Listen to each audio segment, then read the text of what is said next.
2:03 in the morning, I woke up to silence.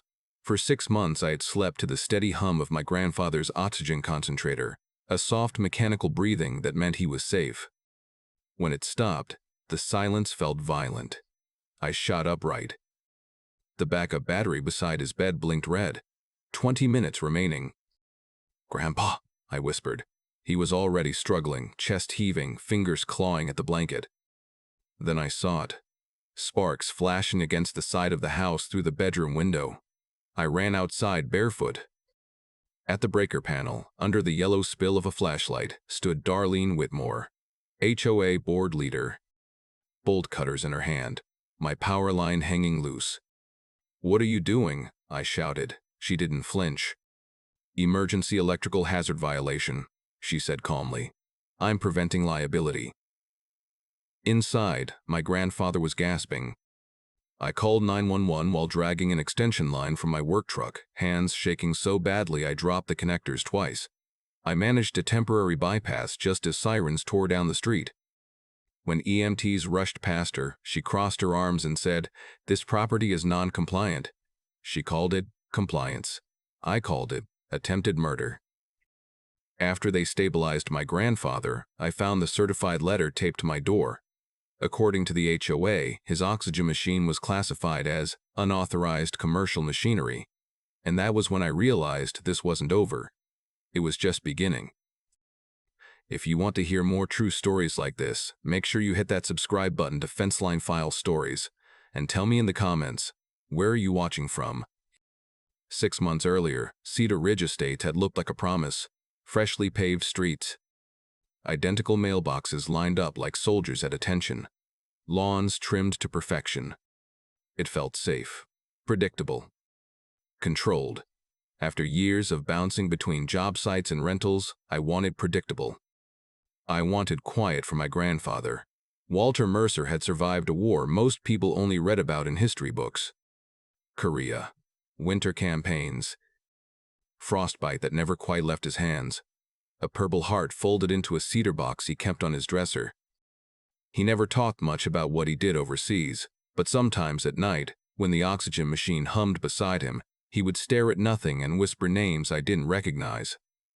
He gave this country his lungs long before pneumonia scarred what was left of them. When I told him we were moving into a gated community with clean sidewalks and friendly neighbors, he nodded slowly and said, "Peace is a luxury, son. Don't waste it." The first week felt like we had found it. Neighbors waved. Someone dropped off banana bread. The clubhouse had a little flag display near the entrance, and I remember thinking they respected veterans here. Then Darlene Whitmore came to our door.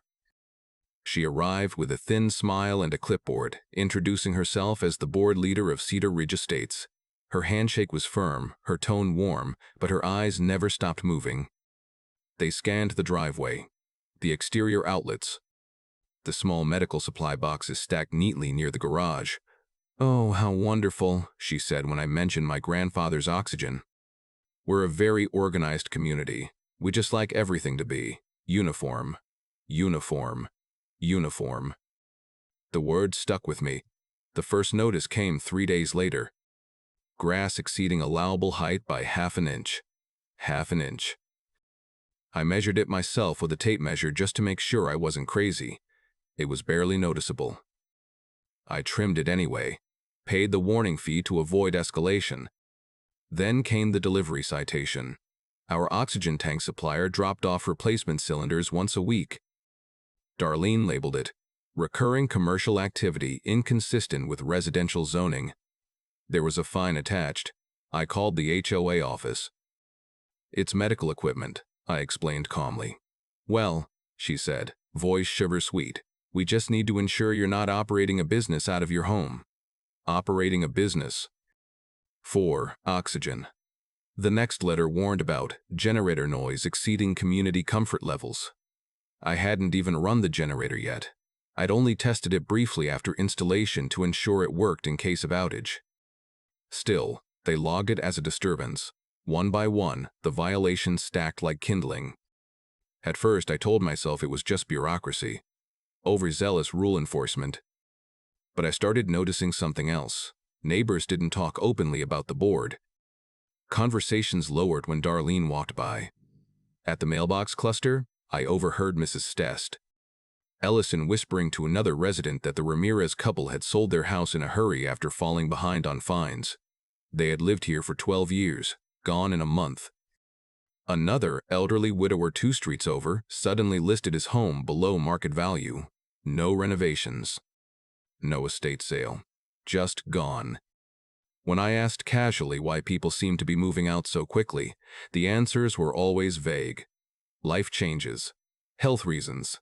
Just easier that way. Easier. One evening, while taking out trash, I saw Darlene standing across the street talking quietly with a man in a navy blazer I didn't recognize. He wasn't from the neighborhood. They glanced toward my house once. Twice. When she noticed me watching, she smiled too quickly. The next violation arrived, certified mail. Exterior storage of industrial materials. They were referring to the backup oxygen cylinders in the garage, properly stored, secured, and compliant with every fire code in Arizona. I had triple-checked before installing anything.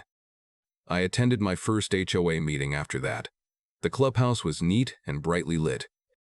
Darlene ran it like a courtroom. Every motion controlled. Every comment timed.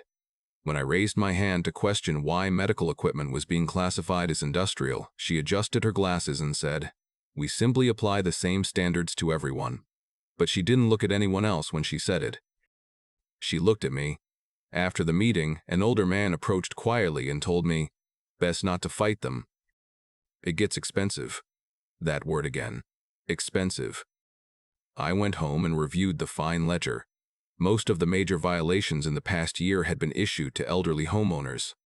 Fixed incomes, medical conditions, limited ability to fight back, and many of them had sold within months. A pattern was forming, and I didn't like the shape of it. Then the letter came that made my stomach drop. Certified. Red stamp across the top. Formal notice of non-compliance. According to the board, the oxygen concentrator inside my grandfather's bedroom was being classified as unauthorized commercial machinery inconsistent with community aesthetic standards. Removal required within 10 days. Failure to comply would result in escalating daily penalties and potential lien placement.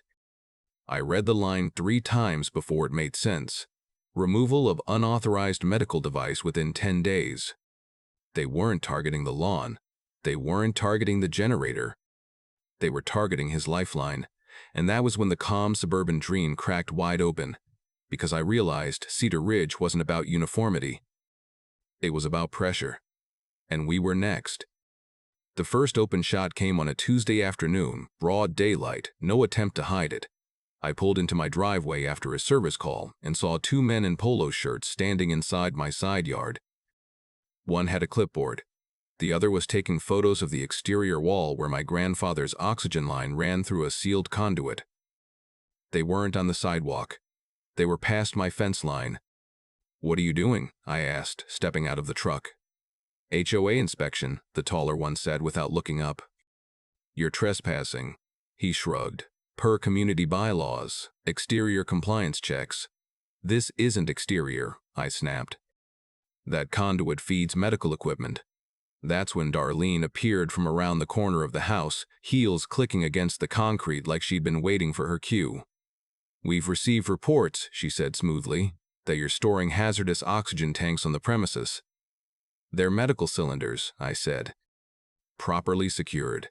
Fire code compliant. Inspected." She tilted her head. "Still industrial in nature." "Industrial." I stepped between them and the wall. "You don't get to walk onto my property unannounced." Her smile didn't reach her eyes. "We're protecting community safety." That phrase again. Safety. 2 days later, she brought it to the clubhouse. The monthly HOA meeting was standing room only. Word travels fast when conflict smells like blood. Darlene stood at the front with a projected image behind her, a blown-up photo of my garage interior taken from that inspection. Highlighted in red were the oxygen cylinders. "We cannot allow residential homes to operate what appears to be medical storage facilities," she said to the room. "There are liability concerns." Murmurs rippled through the crowd. I stood up. My grandfather is a Korean War veteran, I said, keeping my voice level. Those tanks keep him breathing. They're legal. They're protected under federal disability law. Darlene folded her hands. We respect veterans, but no one is above community standards. He's not above them, I said. He's protected by the Americans with Disabilities Act. A few heads turned. She adjusted her glasses again. That small tell she had when she was irritated. The ADA does not exempt homeowners from maintaining safe and uniform property conditions, she replied. It absolutely prevents you from interfering with necessary medical equipment. Silence. She let it hang for a moment before continuing. Failure to comply will result in daily fines of $200 until the violation is resolved. Gasps this time. $200 per day. The meeting adjourned quickly after that. No one met my eyes on the way out. Mrs. Stahn. Ellison, who used to wave every morning, suddenly found her phone fascinating. A couple I'd helped fix a breaker panel last month hurried past without speaking. Distance spreads fast when people are afraid of being next. The fines began the following morning. $200. Then an added administrative processing fee. Then a safety reassessment charge. Within 5 days, the total exceeded $1,000. I appealed formally. Filed documentation. Included physician letters confirming medical necessity. Attached federal guidance on disability protections. The response came back identical to the previous notices. Non-compliant. Each envelope felt heavier than the last. I installed additional cameras after that, not because I was paranoid, because I could see the direction this was going.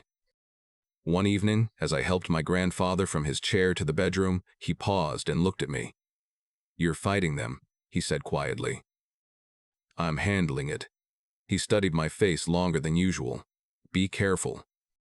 Bureaucrats don't fight fair. That night I stayed up reviewing bylaws, state statutes, everything I could find. And buried in the community guidelines was a clause that bothered me more than anything else. A vague provision about emergency hazard mitigation authority, granted to the board in cases of electrical risk. Electrical risk. 2 days later, a certified letter arrived. The envelope was thicker than usual.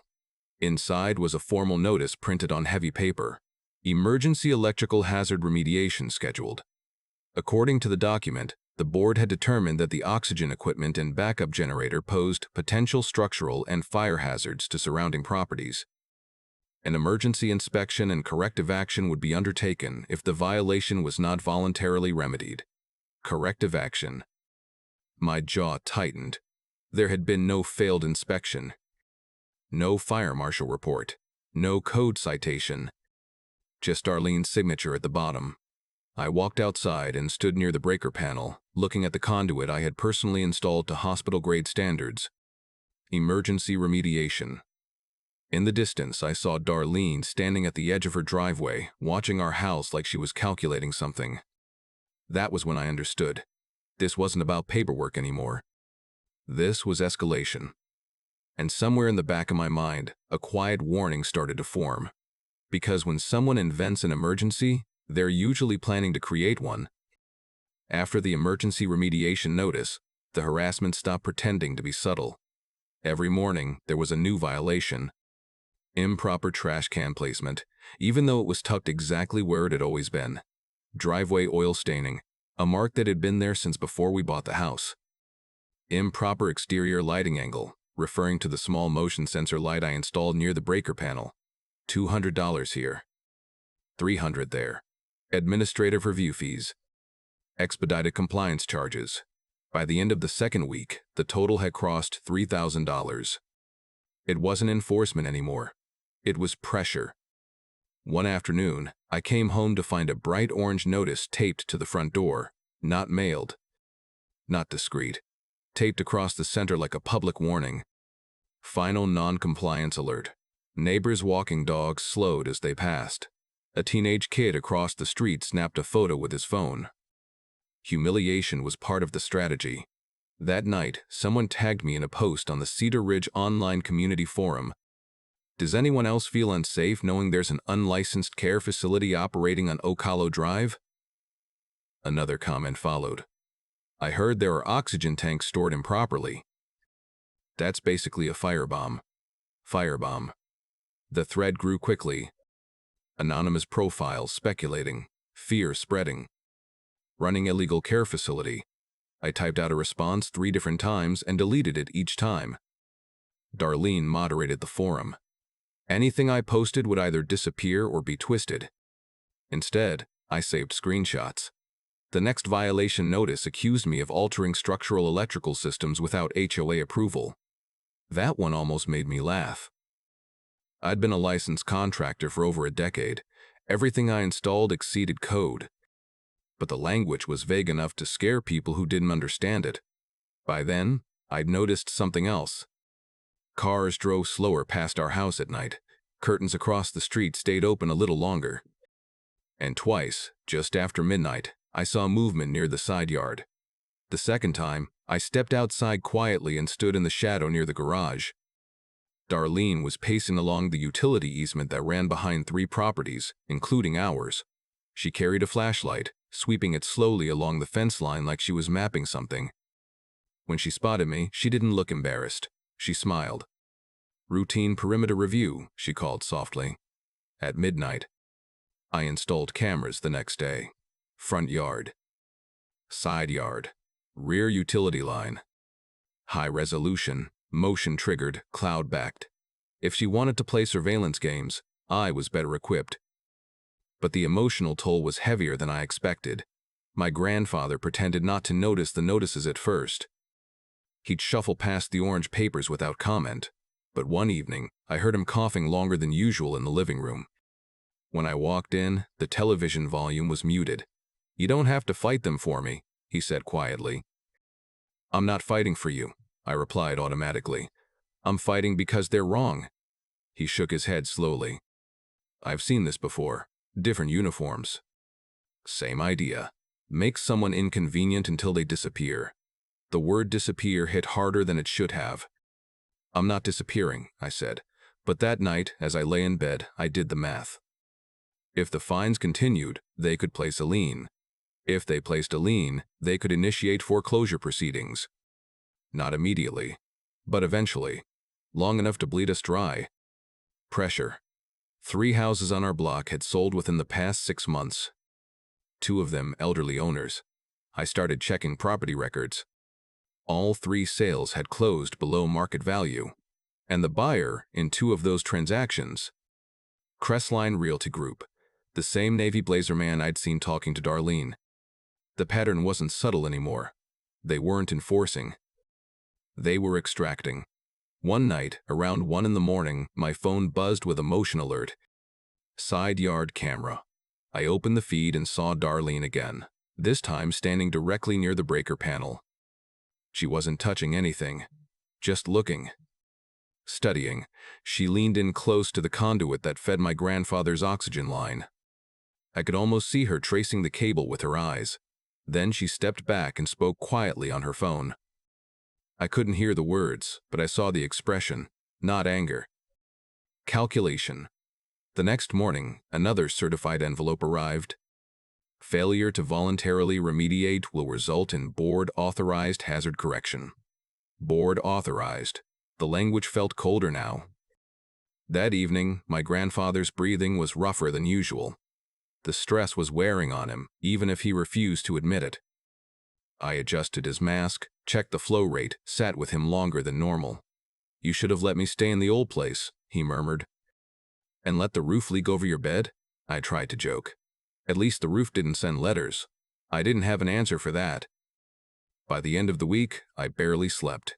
Every small noise outside jolted me upright. Every passing car made me check the cameras. Then came the night. 2:03 in the morning. I woke up before I understood why. And then I heard it. Nothing. The oxygen machine's steady hum. Gone. I sat up slowly, heart already racing, as the backup battery light blinked red in the darkness. Outside, through the window, something flashed. Sparks. And I knew. This wasn't paperwork anymore. This was action. And Cedar Ridge was about to learn what escalation really meant. The morning after the ambulance lights faded, I didn't sleep. I sat at my kitchen table with 3 screens open and a cup of coffee I never drank. The footage loaded slowly. Side yard camera. 2:01 a.m. There she was. Darlene Whitmore stepped into frame with the same flashlight I'd seen before. No clipboard. No inspection team. Just bolt cutters in her hand. She knelt by the breaker panel like she'd rehearsed it. 2:02 a.m. She glanced once over her shoulder. Then she reached up and cut the external feed line. The spark was bright enough to wash the camera white for half a second. When the image returned, she calmly capped the panel and walked away. 2:03. The oxygen machine stopped. I replayed it 3 times, my jaw tightening with each frame. There was no inspection, no emergency hazard. No city official. Just her. I called Martin Hale before the sun came up. Martin lived 2 houses down. Retired software engineer. The kind of guy who installed better security systems than most banks. He'd kept his distance during the public meetings, but I knew he'd been watching. He arrived with a laptop and a small audio kit. "Let's see what she said," he muttered. He synced my video feed with his own rear-facing camera, which had picked up partial audio from the utility easement. At 2:01:58, just before she made the cut, her voice came through faint but clear enough. "Crestline's ready if he folds. Referral still stands. Once he's drowning in fines, he won't have a choice. Referral still stands." Martin enhanced it twice, clear as day. Crestline Realty. The Navy Blazer. They weren't just pushing fines. They were engineering desperation. An hour later, Helen Brooks knocked on my door, retired ICU nurse. Lived across the street. She had been one of the only neighbors who didn't look away when the ambulance came. She sat beside my grandfather's bed, checked his oxygen saturation logs, and shook her head slowly. "Another 5 minutes," she said quietly, "and we'd be having a different conversation." I swallowed hard. "She nearly killed him," I said. Helen met my eyes. "She interfered with life-sustaining medical equipment. That's not HOA enforcement. That's criminal." Criminal. The word felt heavier than anything else. After she left, I pulled out our property deed. I'd reviewed it when we bought the house, but I hadn't read every attachment line by line. I spent the next 2 hours combing through the original subdivision filings. And there it was. Buried in an addendum recorded before the HOA was even formally established, medical equipment, easement, and protection clause. It explicitly prohibited interference with medically necessary electrical installations and exempted them from aesthetic restrictions. It predated Darlene. It predated half the board. And it superseded their bylaws. I leaned back in my chair, feeling something shift inside my chest. This wasn't just harassment. This was intentional override of a protected easement. I called Lila Grant that afternoon, disability rights attorney. Sharp, direct. No tolerance for nonsense. I sent her the footage. The audio. The deed clause.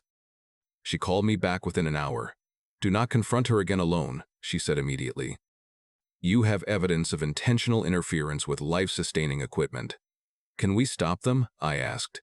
"We can do more than stop them," she replied. "But I need to check something first." An hour later, she called back. "Your HOA president," she said carefully, "was sued 3 years ago in a different community for targeting a homeowner with a mobility disability." Federal discrimination claim? Settled out of court. I closed my eyes. Was it public? It was sealed as part of the settlement, but the fact that it exists? That's leverage. Pattern. This wasn't about uniform lawns. This was about targeting people who couldn't fight back, and she'd assumed I wouldn't either. By evening, my grandfather was resting, stable, but weaker than he'd been the day before. I stood in the driveway looking at the breaker panel she'd cut and made a decision. If she wanted to argue electrical hazard, I'd give her electrical reality. I called a colleague who handled industrial backup systems for hospitals and data centers. "I need a 50-kilowatt mobile unit," I said, "fully compliant. External feed, quiet model." He laughed softly. "That's overkill for a house, not for this house." 2 days later, a 53-foot generator truck rolled into Cedar Ridge Estates like a steel freight train. It fit legally within my property line, barely. The rear extended just enough to sit along the curve that led toward Darlene's driveway entrance. It was compliant, permitted, documented, and impossible to ignore. The engine purred at a low industrial hum, steady, undeniable, powerful. I filed ADA protection notices, attached the easement clause, sent certified copies to every board member. For the first time since this started, I wasn't reacting. I was positioning. Darlene stood across the street watching the truck idle, her face tight, calculating again. Only this time, the calculation had changed. She wanted to play power games.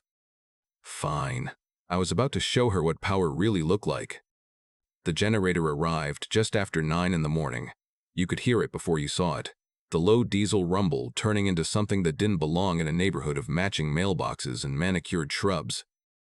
When the 53-foot truck rounded the corner of Oak Hollow Drive, curtains shifted all up and down the block. It wasn't subtle.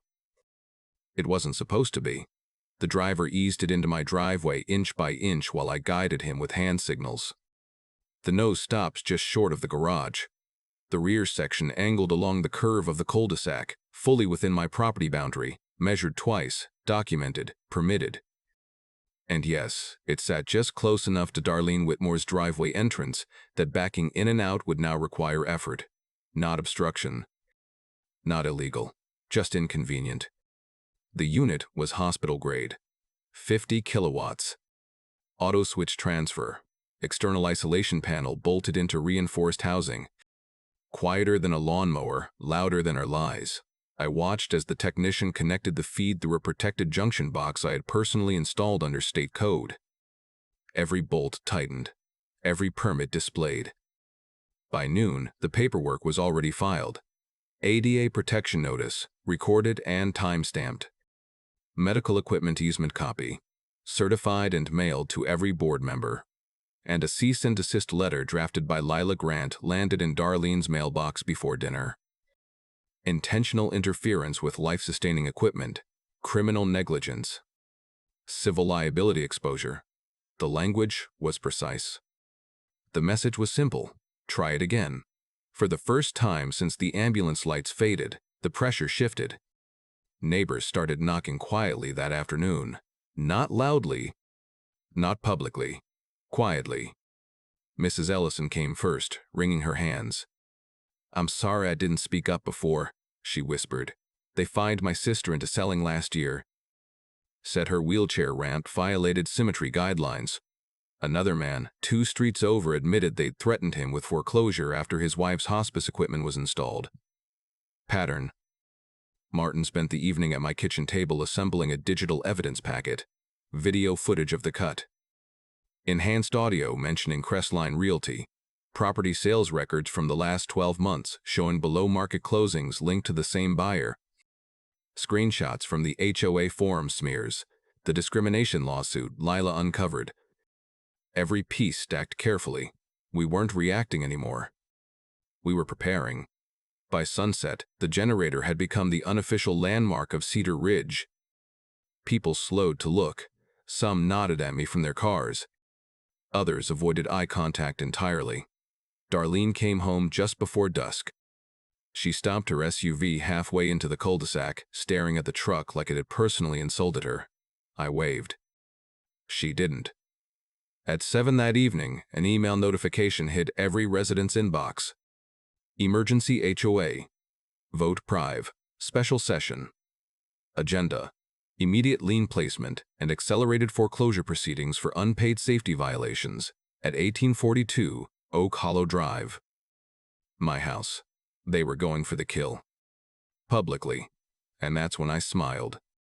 Because this was exactly what I needed. A public forum. A recorded meeting. A room full of witnesses. You don't expose a scheme in the shadows. You drag it under fluorescent lights. Martin looked up from his laptop when he saw my expression. "You wanted this," he said. "I needed it," I replied. We finalized the evidence drive. Backup stored in 3 locations. Copy sent to Lila. A formal complaint draft ready to file with the county prosecutor's office the moment necessary. Deputy Aaron Cole, who had responded the night of the ambulance call, agreed to observe the meeting unofficially if needed. Everything was aligning. Meanwhile, the fine ledger had climbed past $8,000. According to the board's calculations, I was now a delinquent homeowner. They thought I was cornered. They thought the generator was a tantrum. They didn't realize it was bait. The following day passed slowly. Darlene avoided my gaze entirely. But I saw her speaking urgently with two board members near the mailbox cluster. One of them looked nervous. Good. Fear spreads faster than confidence. By late afternoon, residents began setting up folding chairs in the clubhouse. Word had spread beyond the official agenda. People wanted to see what would happen. So did I. That night, after checking my grandfather's oxygen levels and making sure the generator's transfer switch was running flawlessly, I stood in the driveway and listened to its steady hum. Solid. Reliable. Unbreakable. Unbreakable. My grandfather looked at me from the porch. "You sure about this?" he asked. "I'm done letting her control the narrative," I said. He nodded once, slow and steady. The clubhouse lights flickered on in the distance. Darlene believed she was about to end us, to crush us under fines, liens, public shame. She had no idea she was walking straight into her own exposure. I shut the truck door and headed toward the meeting. Tomorrow night, she'd try to finish us. Tomorrow night, I'd finish this. The clubhouse had never been that full. Folding chairs lined the walls. People stood in the back near the coffee station. Even residents who hadn't attended a single meeting in years were there, arms crossed, whispering. The air felt tight. Darlene Whitmore stood at the front beneath the recessed lights, perfectly composed. Navy blazer. Hair pinned back. A printed agenda packet in her hands, like she was about to conduct a budget review instead of attempt a foreclosure. The rest of the board sat stiffly beside her. Martin stood near the back wall with a laptop bag at his feet. Deputy Aaron Cole leaned casually against the rear exit, hands resting on his belt, not officially part of anything, just present. I took a seat in the second row. Darlene began without acknowledging me. "Thank you all for attending this emergency session," she said smoothly. "We are here to address a serious and ongoing safety concern affecting our community." She clicked a remote, and a slide appeared behind her showing a photo of the generator truck in my driveway. "This oversized industrial equipment," she continued, "has disrupted access, created noise pollution, and poses potential electrical hazards." A few murmurs.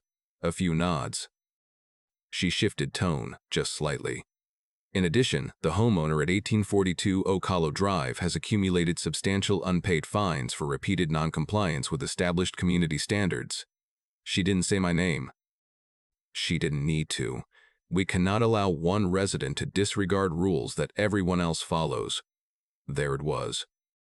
The isolation strategy. She glanced at me briefly, then back to the room.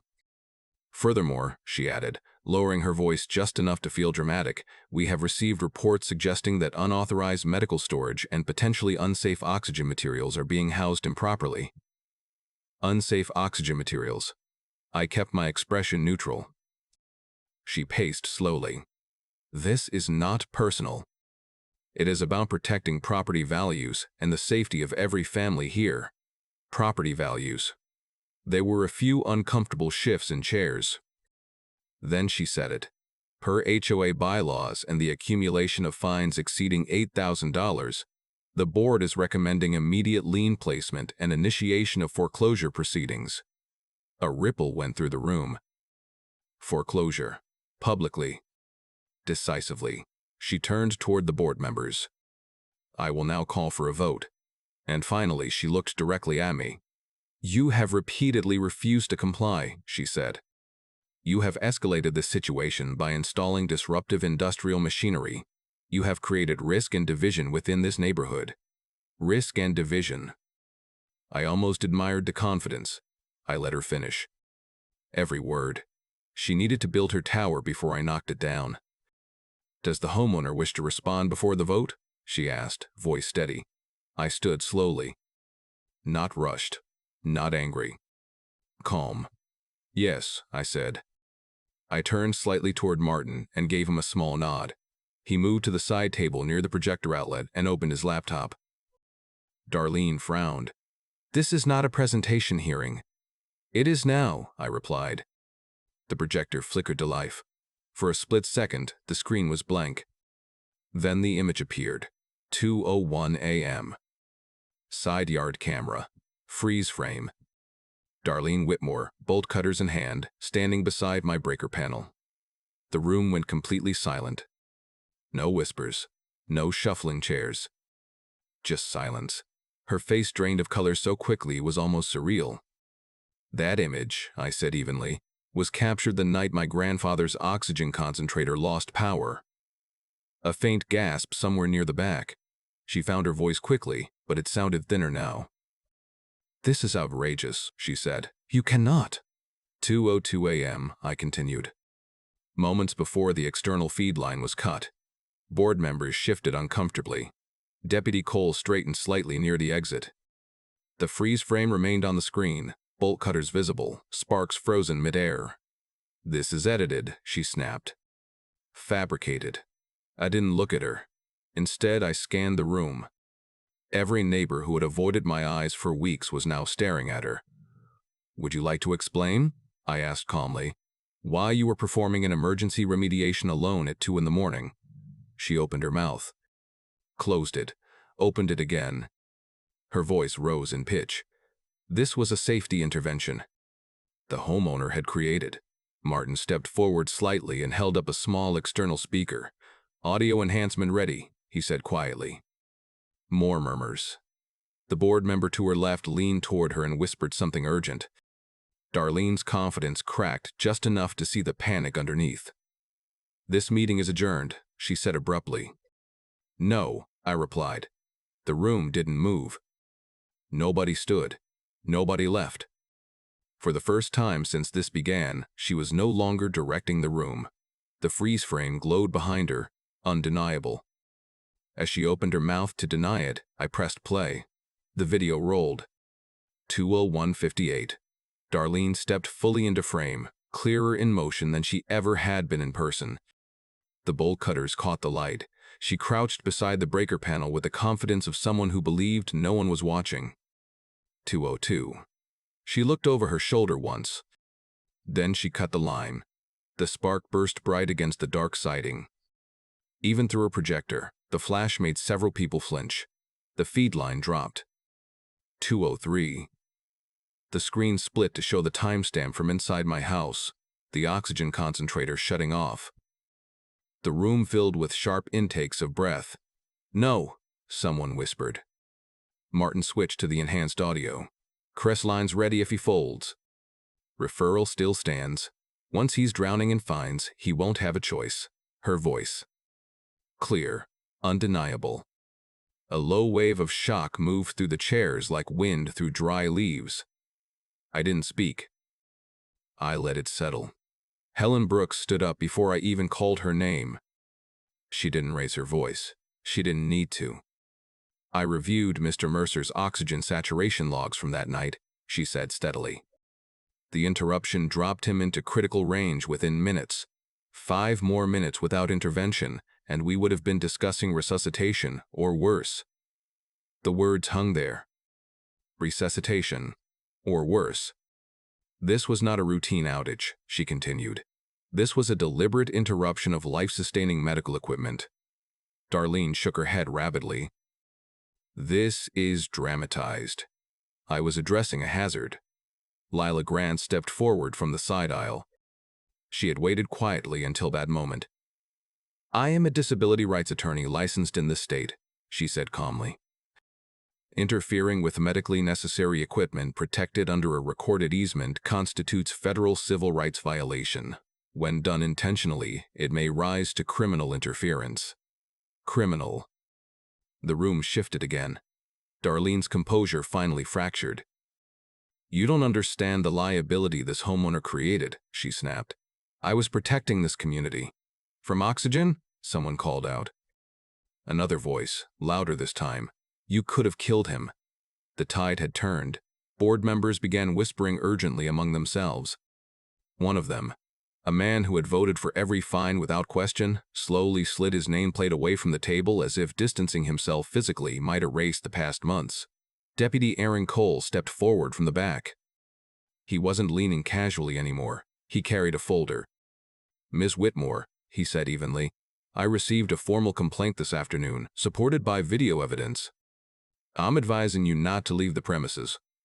The room went completely still again, but this time not with suspense, with realization. "This is absurd," she said, voice cracking. "You can't arrest a board president for enforcing bylaws." "No one said arrest," Deputy Cole replied calmly. "But interfering with life-sustaining medical equipment is not a bylaw issue." He handed her a copy of the complaint paperwork. Her hand trembled as she took it. A resident near the front stood abruptly. "You told us he was the danger," she said. "You said he was lowering property values." Another voice joined in. "My mother sold because you fined her over her wheelchair ramp." The murmurs turned into open anger. The board member on Darlene's right cleared his throat loudly. "I motion to suspend foreclosure proceedings immediately," he said, avoiding her eyes. Another added quickly, "and to withdraw all fines pending independent review." Darlene turned toward them in disbelief. "You can't just—" "We can," the first replied quietly. "And we are." One by one, they distanced themselves. Resignations were whispered before they were spoken. "I step down effective immediately," the treasurer muttered. "So do I," another followed. The room no longer belonged to her. It belonged to the truth projected on that screen. The vote that followed was not tense. It was decisive. All foreclosure actions rescinded. All fines voided. Unanimous.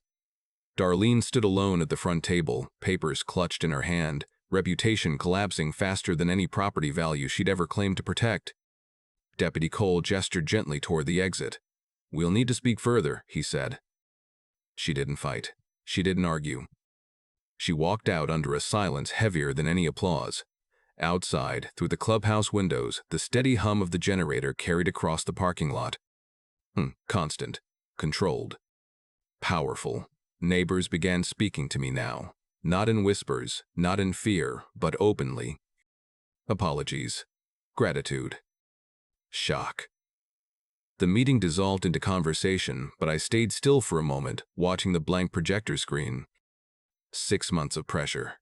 6 months of calculated intimidation. Gone in 10 minutes of truth. For the first time in months, the power in Cedar Ridge didn't belong to her. Darlene's resignation arrived 3 days later. Not taped to a door. Not projected onto a screen. Just a brief, tightly worded statement delivered through her attorney, citing personal reasons and health considerations. No apology. No acknowledgement. But the investigation didn't end with her exit.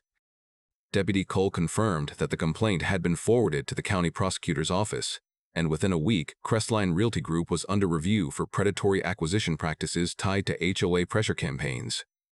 Property records were subpoenaed. Referral payments examined. For the first time, the whispers in Cedar Ridge weren't about fines. They were about accountability.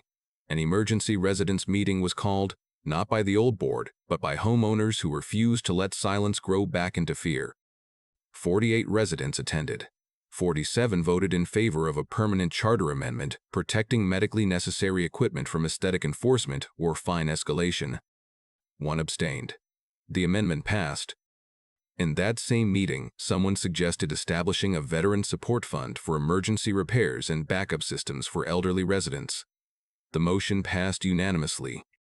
Neighbors who hadn't looked me in the eye for weeks now knocked on my door with baked goods and awkward apologies.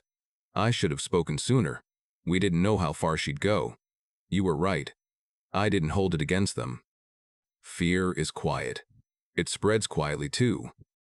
But courage spreads louder. The generator truck left a week later. It had done its job. The steady industrial hum was replaced once again by the soft, familiar rhythm of my grandfather's oxygen concentrator. That sound felt different now. Not fragile. Protected. One morning, I sat on the porch with a cup of coffee as the sun rose over identical rooftops that no longer felt suffocating. My grandfather rested inside, mask secure, breathing even. The early light filtered through the blinds, catching the edge of his purple hard case on the dresser. He'd fought once for freedom overseas. This time, he didn't have to. I thought about the word compliance, how easily it had been twisted into control. Rules protect people.